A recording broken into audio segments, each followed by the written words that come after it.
the difference. And since most of your listeners are entrepreneurs or solopreneurs, they would relate to going to a networking event. And if you've got more of an extrovert, probably like yourself, or more of an introvert like me, or someone shy like a few of my clients, they all act differently. The extrovert is the one leading the conversations, drawn right to the big group, where the introvert will be more slow to join in a conversation simply because they're planning. You know, I love your car talk. I was listening earlier. So it's kind of like they're making their roadmap there of who does it look like I can approach. But a shy person is literally holding back because of their anxiousness. They're really afraid that they will be either evaluated, misevaluated, or criticized somehow. So you actually said you were shy when you were growing up, Tony. So it is possible an extrovert can be shy or an introvert can be shy, but it's a big misnomer to peg all introverts as shy. Okay, so I'm learning already, and so when I speak to people in networking groups, you know, a lot of times they don't want to stand up and do their 60-second elevator pitch, or they get really flustered. And I always assumed that they were just an introvert. They were the person that wanted to be in the back of the room, not the front of the room. And what you're saying is that even though someone would be okay in front of the room, it doesn't necessarily mean that they're not an introvert. Yeah, that's exactly right. Wow, I'm glad I communicated that pretty well. Yeah, well, so you. it's and so like a lot of times, I think it's important for people to understand that we all fit in somewheres, and we don't have to really grab a label to be special. And all we have to do is be willing to allow people to know more about who we are. So yeah, I think those when labels. Go ahead. I'm sorry. I was going to say the label is a problem, and I really was blessed not to know I was an introvert when I first got back with my husband. We were in Turkey for 2 years. He was in the Air Force, and when we got back here, I immediately wanted to jump into some sort of work, but I didn't know. I did think I was shy. You know, because you said you grew up in an Italian family, kind of shy. I grew up in an Italian family. Everybody told me I was shy. So I thought I was shy. I didn't know labels, introvert, extrovert. And I went into sales at the encouragement of an executive recruiter. And the reason that I think she directed me that way is because really as an introvert, you know, we have that roadmap from your car talk. So we overly prepare sometimes, but that's how it is when you're going into the workforce, you know, or if you're an entrepreneur, solopreneur, before you go in to see a client or your banker or anyone like that, you're going to want to be prepared. But people can take that label, and what ends up happening in what I have found with either my previous coaching clients or even now as I talk with people who are buying my book and finding great value from it, is that they've identified themselves as an introvert or an extrovert, and to them that means they are this, that, or the other. When the truth is, none of it is true.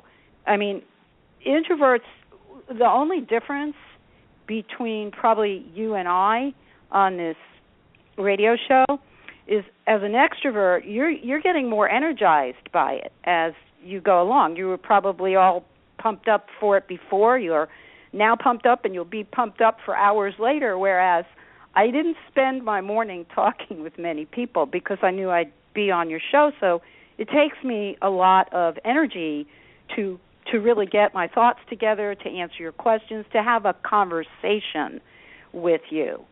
So that's the only difference, is how we're energized.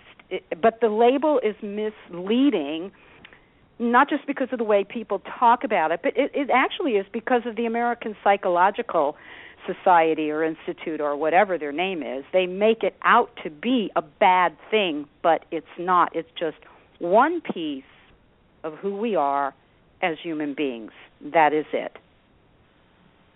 If you think about it, for anyone who reads the Bible, how many times did Jesus go off on his own? Well, what do you think he was doing there besides praying to God, his Father? He wanted solitude. That's how he got his energy back. That's how he was able to think things through. So I could probably point to instance after instance just in that one really read book that I really think he was more of an introvert. And so he went to recharge all the time. You know, it's funny. This morning, I spend every morning in my Bible. And I try to do it first thing, but sometimes the coffee pot gets in the way.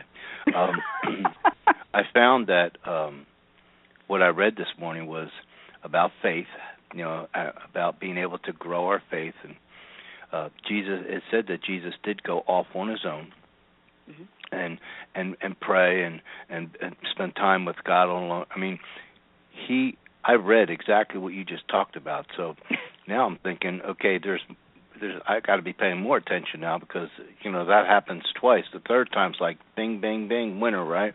So I find that interesting that you brought that out, and I read that this morning. So one of the things that I know from an Italian family upbringing is we're very loud. So it's hard to believe anyone's shy.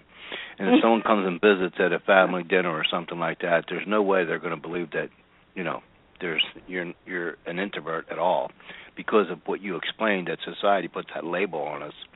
Right. So it's funny, I do get energy, from being in front of the room or being on a radio show. No matter how my day is going before the show starts, it always gets better once I'm live on the air. If I'm doing something where I need to write a speech or something like that, I plug it into a private radio show so that I'm live, and in my mind, I'm better. You run into a lot of people that have that special need, I guess I could call it. To tune into the radio show in your mind? Well, to tune into the fact that they're live in order to be able to. So if you had to sit down and write a speech, I'm thinking that you would have no problem at it because you can focus that way. Me, I'd stare at that piece of paper forever. But if I was able to go and just start talking, transcribe that audio into a speech, I have no problem. Is that kind of common? Yeah, that's very common. Actually, my husband is more of an extrovert. He's one of those you were talking about. I love your car talk because my husband and I are car fans. Actually, he drugged me into it because probably as an introvert I wouldn't be into the car hobby. But he is an extrovert, and the difference between him and I with giving a presentation, say, to a Rotary group or a Kiwanis group or just being invited into a group like that is just as you said, Tony. He never prepares. I mean, he does if he's bringing a PowerPoint presentation, in all fairness to him. And Marty, if you're listening, I love you, and this is true. He gets the PowerPoint ready, and he's very particular about that if he's going to use it. So he does test that. But as far as what he's going to say, the difference I would say between someone more introverted like myself and someone more extroverted like you or my husband is you're not really going to care about researching anything. We introverts we're into a lot of research. We want to substantiate what we're saying. Sometimes we might use statistics. Sometimes we might use stories. Sometimes we might use anecdotes. But it takes us time in our heads to really put that all together, whereas I think there's an expression, this is not my expression, but I have read it. Extroverts are speaking and thinking at the same time, but introverts think before we speak. And that is a big difference, like for you to have that kind of ability to take a speech or a presentation or be at a networking event and kind of speak to what looks like some of us as off the cuff, when truthfully you're not really you might be a little off the cuff, but you didn't really fully prepare for it like someone like myself would be behind the scenes doing that, like in your case, your example that you gave. That was a good example, Tony. Well, you hit me right on the head with that, because when I go to a networking event to speak or run a group, my wife asks me what we're going to speak about, and my answer is, once I meet the people in the room, I'll let you know. Yeah. So that's just what I do. Now, I want to jump into your website here, because time goes quickly, and you have done a lot of stuff, and I want to make sure that we go through some of the stuff that you've done. First of all, Patricia-Weber.com, you can find the website. Communication Toolkit for Introverts, Preview Chapter, Communication Preferences. You wrote a book, Communication Toolbook for Introverts. Yeah. Okay. I really want to talk about that, because I think, well, I know I want a copy of it, because I just think that communication is the key word there, right? And so what I just learned about introverts today describes a whole new meaning to it for me. So I know that I need to learn more. Tell people what made you decide to write the book, what they're going to get out of the book, and where can they buy the book?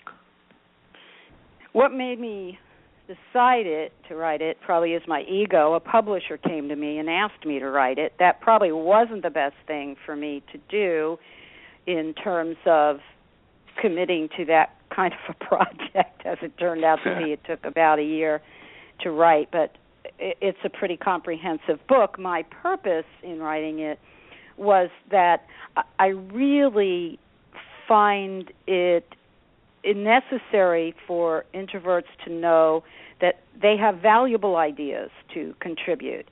It's funny you're asking me this, because just this morning I was listening to a radio station, and they were talking about what not to do in an internship, and I'm going to make a blog post out of this, because I was quite offended by two of the four examples. You know, when you're in a business meeting, you, Tony, are the type of person, like my husband too, who can just contribute the idea right then and there.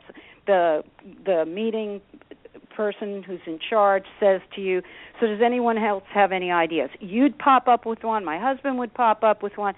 I would be sitting there saying, not right now. But the problem is, in meetings, we think we have to have those ideas right now. How about giving those of us more introverted a little bit of a break, and maybe even take a break, and so then we'll come back and get your ideas. If you've planned the meeting well enough, you should be able to do that. But if not, know that we can come up with probably the best darn ideas you get if you just give us a few minutes to think it over, to digest it, to do what I call noodle it around in the playground of our mind. But that's why I wrote the book. There's too many situations, from business meetings to conflict to negotiations, and one of the biggest ones I just get just riled about is people are always telling me, but you're not in sales, meaning their job is not. Everybody's in sales. I or my husband, one of the other of us, sold the other to get married to each other many years ago. That's a sale, and you don't have to have a transaction of money exchanging there. It's simply an idea that gets sold to someone else. So we're always having to sell our ideas in business, so I had that chapter as well. I'm sure I left out a couple of chapters, but you said it when you asked me, Tony. I researched this as an introvert. What are the important communication skills that C-level executives say that they want in the people that they're doing business with? So even if you're an entrepreneur, you might be dealing with a CEO, a CFO, a COO, whatever they have as a C title. It's how you communicate with them in the end that is going to build trust with that person so that they'll like what you have to offer. And the more we like someone, then the more we want to do business with them in general. That's not always the case. Some people have that as a line that they don't want to cross over friendship to business. But it's the communication skills. So introverts, we just need to have our voices heard, and we don't have to do hardly anything to change ourselves to make that happen.